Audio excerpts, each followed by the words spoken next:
Welcome to the Social University Podcast. We are so glad you're joining us today because we want to help business owners, entrepreneurs, and people just like you who want to build their business online. Listen, if we can do it, you can do it. So let's go.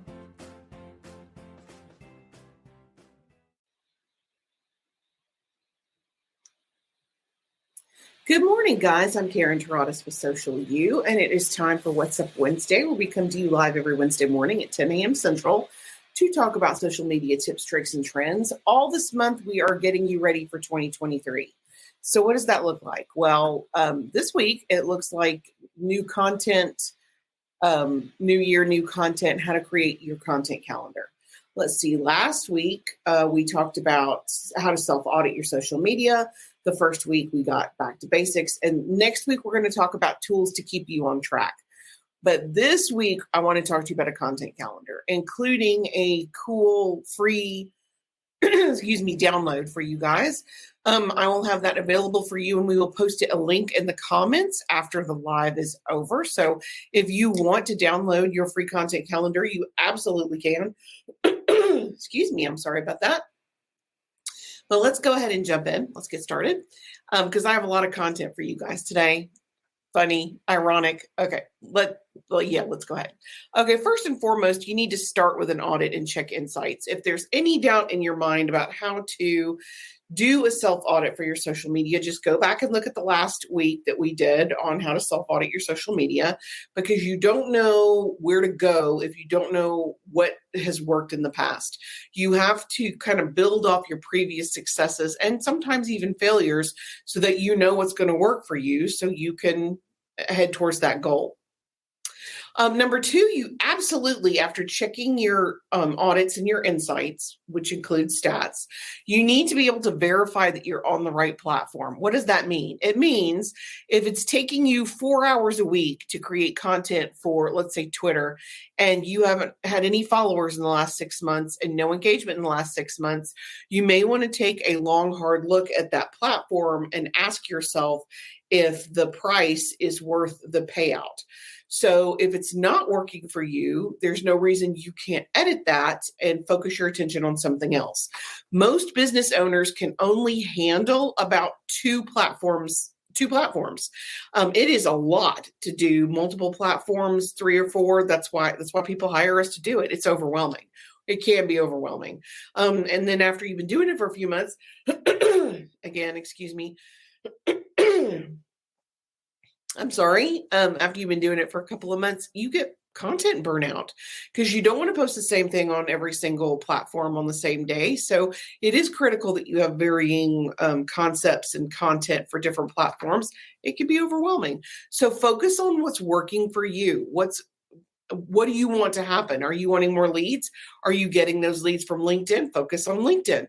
If it's not working for you, stop doing it. You do not have to be everywhere. You cannot be all things to all people. And if it's costing you your sanity and your time as a business owner, your time is very valuable. So you have to measure that and weigh it against what's working. Number 3, you want to create your template, or I would say use ours for free. Again, we are going to have a template for you guys.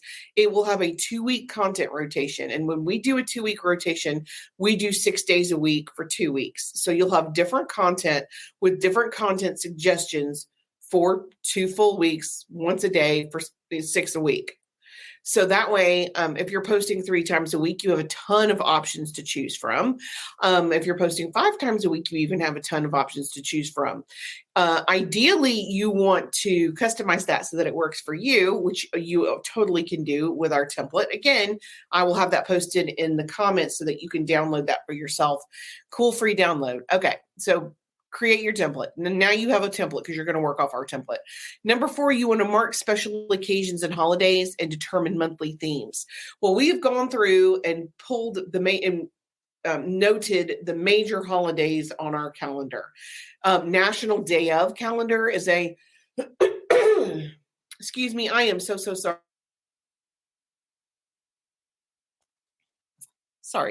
National Day Of calendar is a great website for you to go check about themes for the month, themes for the week, daily themes. For example, if you sell donuts, you really need to know when National Donut Day is. If you're an ice cream vendor, you want to know when National Ice Cream Day is or Ice Cream for Breakfast Day. All of those dates are going to be on a website called National Day Of Calendar. We have the major ones marked on our template: Christmas, New Year's, Valentine's Day. We have some of the less major ones marked too. And some of the monthly themes, like Women's Health Month is October. That's in there. Men's Health Month is November. So you kind of see where I'm going. Depending on what you do, you want to pay attention to different months and different themes. You also want to ideally create a theme for yourself for the month, like we do for our lives. This month is planning and getting back to basics so you can be successful in the new year. Next month, our theme might be love, so we can focus on Valentine's Day. In March, our theme might be, it doesn't take luck, it takes planning. And we might talk about planning for the different platforms, just to kind of give you an idea. Okay, now that you have marked your special occasions, holidays, you've determined your monthly themes, now you want to brainstorm ideas for categories so you can create a 2-week rotation. We have that already created for you. But you can also add different categories, and just some suggestions for that. Tips, tricks, and trends for your industry. How-tos are always popular. How-to is still the most searched term on YouTube. Highlighting vendors, employees, or local businesses. Being strong in your community is always a good idea. Testimonials, quotes, or motivation. Humor, depending on your field, humor could be awesome. Previous content. Do not overlook successful previously used content. If it worked last year, it will also work this year. Now you can't post Christmas in July unless you're doing a theme that's Christmas in July, which you can. But you can use previous content. And oddly, if you have based on previous success, you'll probably have similar success. It's very interesting to me because it's almost always exactly like if you got 20 likes on it the first time, you'll get 20 likes on it the second time. And do not overlook user-generated content. Pay attention to those notifications so you can pull information that other people are posting about your business, especially if you're a retailer. A lot of times you'll get some great pictures, some great images and testimonials from your followers. You just have to check the notifications. Now, before you kind of start brainstorming your ideas for your categories in your 2-week rotation, you need a location where you can park your ideas or your inspiration. Pinterest is a great place to do that. Google Drive is a great place to do that, but you need a place to put it so that, just for example, let's say one of your categories are motivational quotes or even letterboards. If you generate a private or secret board on Pinterest that's letterboards, everything you come across that will work for you, you can park it on that board. And then when you're sitting down to schedule your content once a week or twice a week, you don't have to scramble for letterboards. You have a board that's dedicated to it and you can go pull it. Similarly, likewise, you can also use for great articles, you may store them in a Google Doc. So let's say you're a realtor and you want really great articles about staging. Everything you find, you might put it in a Pinterest board, you might put it in a Google Doc so that when you're sitting down to create your content and you need staging tips, it's all right there at your fingertips and you don't have to go scramble for it. So I love Pinterest for this, especially since once you get started, it will feed you additional suggestions that are similar to your previous likes. So if you're looking for letterboards and it knows you're looking for letterboards, it will continue to feed you letterboards, just as an example. So you do need a parking lot for it. And we do have suggestions for your 2-week rotation. But again, how-tos, quotes, motivation, humor, these are just some ideas for you. Of course, you can use all kinds of different things. You may do a series, and series are great. Especially like, again, let's say you're a realtor, tips on moving. That's a great series. And you can do a lot with that. You may do one moving tip every couple of weeks, just as a suggestion. Okay. Again, when you're generating your content, you want to kind of keep a ratio in mind. It cannot all be sales. And let me pick on realtors for a minute, because you guys as an industry are the most guilty of not giving enough before you ask for the sale. So you might have listing.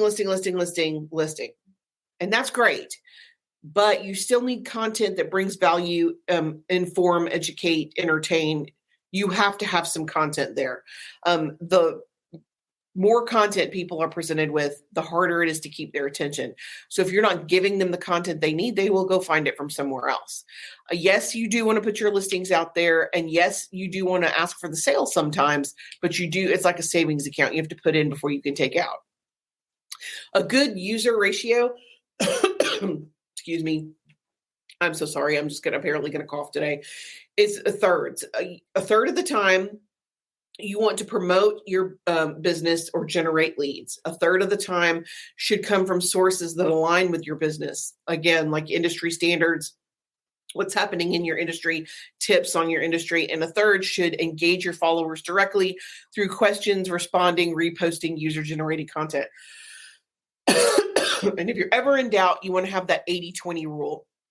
Yes, you absolutely want to ask for the sale about 20% of the time, but the other 80% of the time, you want to educate, inform, and entertain. You want to give content before you ask for the sale. So as an example, my weak point, I forget to ask a lot of times. I forget to say, oh yeah, we have this thing called Social University. It's our membership program where you can pay $14 a month and ask any question. We do how-tos and Canva. I forget to do that quite regularly because I get so caught up on the giving part. I love the giving part. I love the education part. I feel like a lot of education should be free and easily accessible, which is why we do these videos and write the blog and generate videos on TikTok and YouTube. And that's why we do what we do. I just have to remember to ask at the end. So yes, you definitely want to ask. And if you are good at what you do, you're providing your users a service by giving them the opportunity to work with you. So just kind of bear that in mind, because there are people, business owners, like, I don't want to be too salesy. You do not want to be too salesy, but you do need to ask for the sale. Okay, number 8. You don't, and again, just saying this, you don't want to sell too much or too little, the Goldilocks effect. It has to be just right. So think about it like at 1 out of every 10 posts. So about 1 post every 2 weeks, you want to promote a product or service or ask for a sale or ask for an email or ask for your customer to give to you, and then the other 9 posts you give to them. You can even do a 3-to-1 ratio where you only do it every 3 weeks. But whatever it is, don't forget to ask periodically. People know you're in business to make money. It's okay to remind them sometimes. Number 9, you do need to pay attention to what's going on with your audience and your industry. So you need to listen to your end users. Do not forget to take the time to listen to your audience. Check those notifications. Check those DMs. Look at what people are responding to users who have a larger audience than you. Check their comments. The comments that are very engaged or the comments that have comments, that's what you need to pay attention to. You also want to make sure that you can collaborate with other business owners or vendors in your industry. And it doesn't always have to be in your industry. We'll use real estate as an example. Wedding vendors are great about this too. As a realtor, what you're really selling is the location. And most realtors specialize in a specific part of town. So if your specialty is Trussville, you want to talk to Trussville vendors who are local, and that's promoting your neighborhood so you can sell more houses in Trussville, but it also puts you on good terms with local vendors and owners. So when you promote that Trussville-based business, the people who follow that page will also in turn be introduced to you. So being involved in your community is always a good thing. And then number 10, it's our last one. You want to schedule. This is a time-consuming thing to do. It's getting harder to do it. With the more platforms that come out, the more information that's accessible, the harder it is to kind of find time to get this stuff done. So if you're scheduling, you can schedule your Instagram and Facebook can be scheduled inside of Facebook itself. You can schedule Twitter and LinkedIn through Hootsuite. You cannot schedule TikTok yet, but hopefully soon. And YouTube can be scheduled inside YouTube. Most platforms allow you to do the scheduling internally, so you don't need another another tool. But if you are looking for a tool, Planoly is great for Instagram, and there's a free version. And Hootsuite is great for Twitter and LinkedIn, also a free version. You can get up to 3 platforms for free on Hootsuite. And I love the dashboard. You can customize your dashboard so that you, as you glance at it, you can see mentions, direct messages, your tweets, responses to your tweets. It makes it very easy to see it all in one location. I'm very visual, so that helps me a lot. So those are the 10 things to help you with creating your content calendar. And I promise you, if you have a content calendar, you will make your life so much easier. As a business owner, it is so easy to look up and it's 4:00 and you haven't made your post yet today. And it can be overwhelming. And that's when you start to scramble. That's when you waste your time.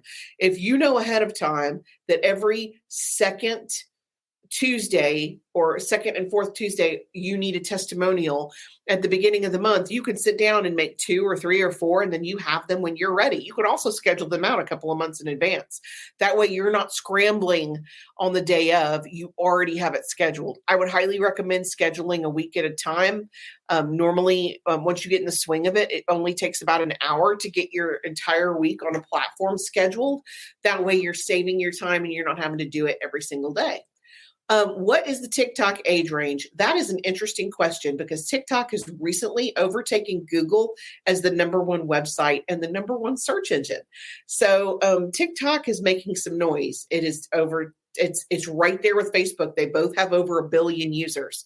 The interesting part is that now Gen X actually has a following on TikTok. So your user age is getting older. There is a community for younger folks, but there's also a community for Gen X. Our largest audience is on TikTok.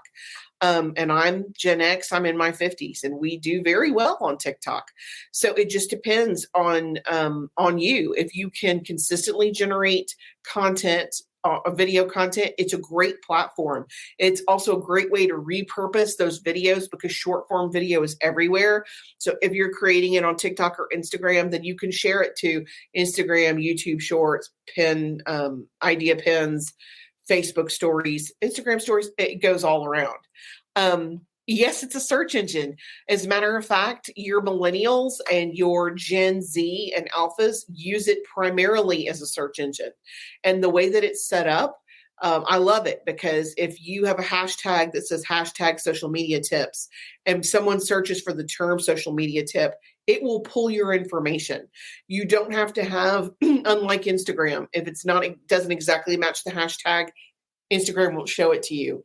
If it doesn't exactly match the hashtag, TikTok doesn't care. If the search word is in there, whether it's in the comments, the captions, or the hashtag, they let you see it. So it's a great search engine. I have some of my best recipes over the last year have come from TikTok. I've gotten some great marketing information. I follow several marketers on TikTok. So there's a lot of information there. But yeah, it's right now it's bumped Google for the #1 website. It is the #1 search engine for millennials, Gen Z. It's not the #1 search engine for everybody, boomers and X quite yet, but it is getting there. Start any new platform and Gen X will take it over. That is absolutely correct. You do have to watch out for your Gen X taking over any of the platforms. So that being said, we're there. And one of the other things I love about TikTok is they have communities on every single industry is represented. There's a nursing community, a police community, a mom community. There's a place for business owners and female, but there's just space for everyone there. There's a book talk, just all kinds of interesting stuff. So that being said, yeah, TikTok, if you're not on it, you definitely need to look at adding it this year because it's not going away. It's got people keep saying, oh, it's a fad. It has 1 billion users. It's not a fad. Something as a prediction, ChatGPT is going to be big this year. So if that's something that doesn't, if you don't know what it is, you need to check it out. Google it, TikTok it. Sorry. Okay, guys. Well, thank you for joining me this week. Again, we're going to add a link for content calendar to the comments. a little bit later today. So you don't have to create your own template. We will have one for you. And then you're just going to be able to go in there and customize it. You're going to add your own themes. You're going to make sure you have your own special days and holidays represented. You can customize your categories on your rotation. You may not want to do, I do highly recommend you do testimonials, but you may not want to do them twice a month. You may want to do them once a week. I mean, it just depends on how many testimonials you have. You may want to use user-generated content a lot. Especially if you're a retail vendor and you have a ton of that, you may want to use it more than once a week. That's why you want to customize that rotation so that it's unique to you. And don't forget your 80-20. 20% is selling, 80% is giving. If you guys have any questions or you're catching this as the recording, please don't hesitate to leave a comment. We do monitor comments. I'm happy to answer your questions. You can always send a DM. And until next week, I am Karen Taradis with Social You, and I am here to help. Oh, thank you. I appreciate that. We do what we can with the letterboard. So thank you guys. I'll see you guys next week. Thanks. Thanks for joining us for the Social University podcast. We hope you enjoyed it. Be sure to follow us on all of our social media at Stay Social You. That's the letter U. And we will talk to you next week. Remember, you've got this.